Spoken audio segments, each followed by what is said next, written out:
आगे बढ़ते हैं, अगला सवाल देखते हैं। अस्सलाम वालेकुम वरहमतुल्लाहि वबरकातुहू। जी, मेरा नाम राज अहमद शेख और मैं सोलापुर से बात कर रहा हूँ।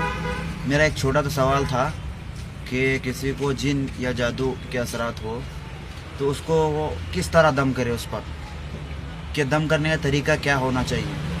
कुछ लोग जो है बाल पकड़कर दम करते हैं और कुछ लोग सर पर हाथ रख के दम करते हैं, कुछ लोग पानी में दम करके पिलाते हैं।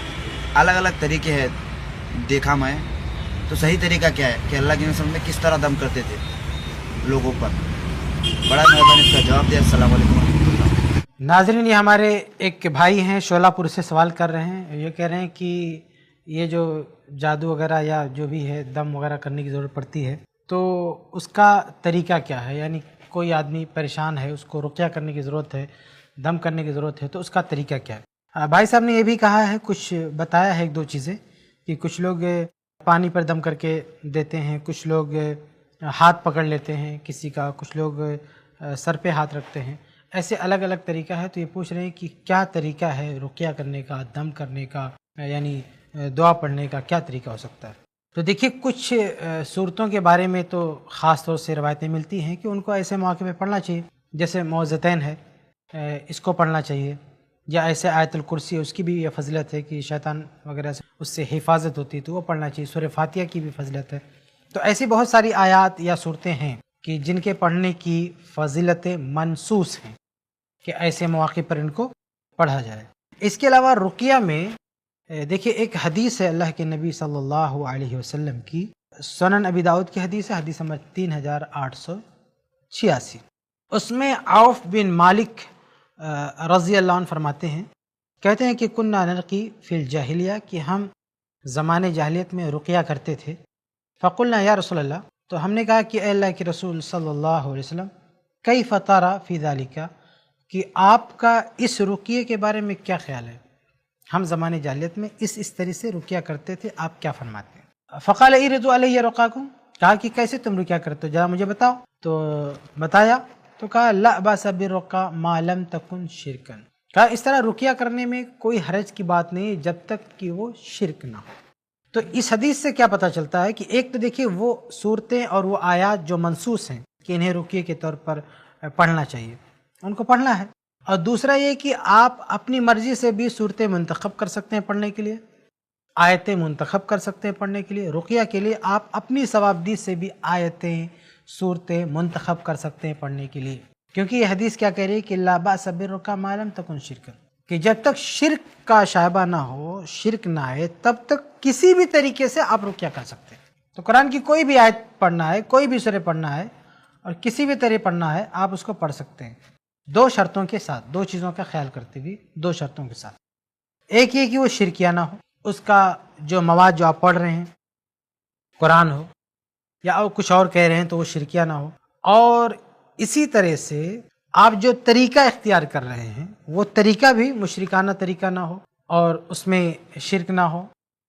ये एक शर्त है कि शिरक ना हो, जो कुछ पढ़ रहे हैं उसमें भी ना हो और जो तरीका इख्तियार कर रहे हैं उसमें भी शिरक वाली बात ना हो।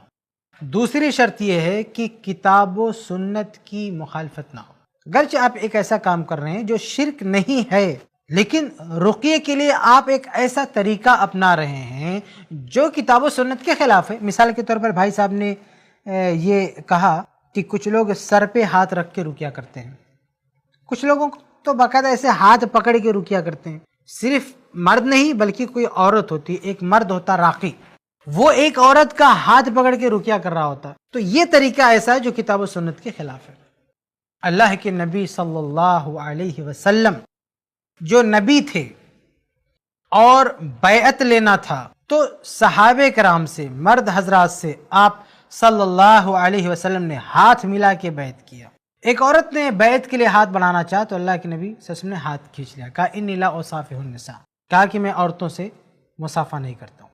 तो जो बैत का मामला था उसमें इस्लाम पर, इस्लाम के तकाज़ों पर, ईमान पर, शिरक से बेजारी पर अहद लिया जाना था, वो बड़ी अहम बात थी और उसके लिए हाथ मिलाया जाता है, उसके लिए बैत होती है, वो भी नबी की बैत, आखिरी नबी की बैत।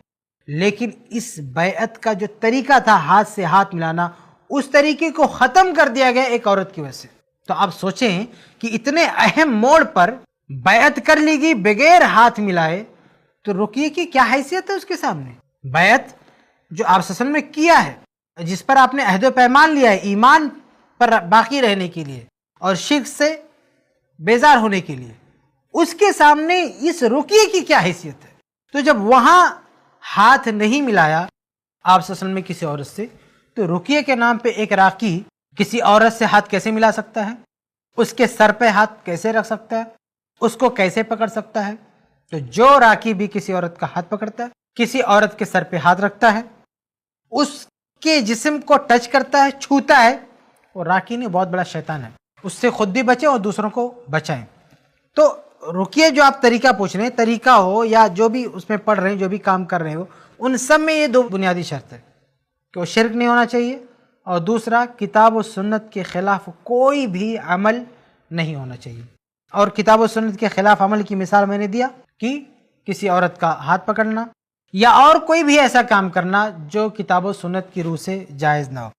پانی کے تعلق سے آپ نے پوچھا ہے، تو دیکھیے پانی کے بارے میں تھوڑا سا، پانی پہ دم کرنا تو صحیح، اس میں کوئی حرج کی بات نہیں، دم کر سکتے، لیکن کھانے پینے کی چیزوں پہ پھونک مارنا اللہ کے نبی صلی اللہ علیہ وسلم نے اس سے منع فرمایا ہے کہ کھانے پینے کے برتن میں پھونک نہیں مارنا چاہیے۔ اب رقیہ میں آدمی کسی پانی میں پھونکتا ہے، کھانے کی چیز میں پھونکتا ہے، کسی کو دیتا ہے پینے کے لیے، تو بہرحال اس کی کوئی گنجائش نہیں۔ یہ چیز رقیہ کے قبیل سے، لیکن کتاب و سنت کی تعلیمات کے خلاف، کیونکہ اللہ تعالیٰ نے نبی کی اطاعت کا حکم دیا، نبی نے کہا کہ کھانے پینے کی چیز میں پھونک نہیں مارنا۔ مجھے معلوم ہے کچھ علماء اس کی گنجائش دیتے ہیں، ان کا کہنا ہے کہ نہیں پھونک مار سکتے ہیں، تو چلو کسی کو اس پر اطمینان ہے تو کوئی مسئلہ نہیں، لیکن بہرحال اہل علم کا ایک موقف یہ بھی ہے کہ کھانے پینے کی چیزوں میں آپ پھونک نہیں مار سکتے، اور کسی بھی حدیث سے یہ ثابت نہیں ہے، کیونکہ اللہ کے نبی نے منع فرمایا۔ منع نہ فرمایا ہوتا، یعنی کھانے پینے کی چیز میں پھونک سے منع نہ کیا گیا ہوتا، تو چلو آپ کہتے کہ چلو بھائی ٹھیک ہے، لا باس برقیہ، رقیہ میں کوئی حرج کی بات نہیں ہے، اس میں شرک نہیں ہے، کتاب و سنت کی مخالفت نہیں ہے۔ تو یہ چیزیں نہیں ہونی چاہیے۔ اور اسی طرح سے ایک تیسری چیز بھی آپ کہہ سکتے ہیں کہ کچھ لوگ رقیہ کے نام پہ بہت ہی لایانی اور فالتو قسم کی حرکتیں کرتے ہیں جس کی کوئی ضرورت نہیں ہوتی ہے، یعنی خواہ مخواہ بلا وجہ کہہ دیں گے کہ اس چیز کی ضرورت ہے، پتہ نہیں کوئی لکڑی چاہیے تو فلاں سامان چاہیے تو اس کو جلانا ہے تو اس کو یہ کرنا وہ کرنا، یہ سب اس لیے تاکہ وہ سامنے والے کی فیس بڑھا سکیں، اس کا خرچہ زیادہ کر سکیں اور زیادہ اس سے پیسے لے سکیں، تو اس چکر میں یہ بہت سارے لوازمات اور بہت سارے سامان منگا لیتے ہیں تاکہ اس سے ہم زیادہ پیسے طلب کر سکیں، تو یہ چیز بھی درست نہیں ہے۔ تو ان چیزوں کا خیال کر کے رقیہ کر سکتے ہیں۔ دم کی جو بات آپ کر رہے ہیں، دم سے مراد آپ کی رقیہ ہی ہے، دعا وغیرہ کرنا ہے، تو ان چیزوں کی رعایت کرتے ہوئے آپ دم کر سکتے ہیں۔ تو خلاصہ یہ ہے کہ کتاب و سنت میں جن صورتوں اور جن آیتوں کے بارے میں صراحت آئی ہے کہ انہیں بطور رقیہ پڑھنا چاہیے، اس وجہ سے پڑھنا چاہیے، تو ان میں تو کوئی مسئلہ نہیں ہے۔ اس کے علاوہ جو بھی چیزیں شرکیہ نہ ہوں یا کتاب و سنت کے خلاف نہ ہوں یا لایانی نہ ہوں تو ان کا استعمال کر سکتے ہیں، تو اس طریقے پر عمل کر سکتے ہیں، انشاءاللہ اس میں کوئی حرج کی بات نہیں ہے۔ امید ہے کہ آپ کو جواب مل گیا ہوگا۔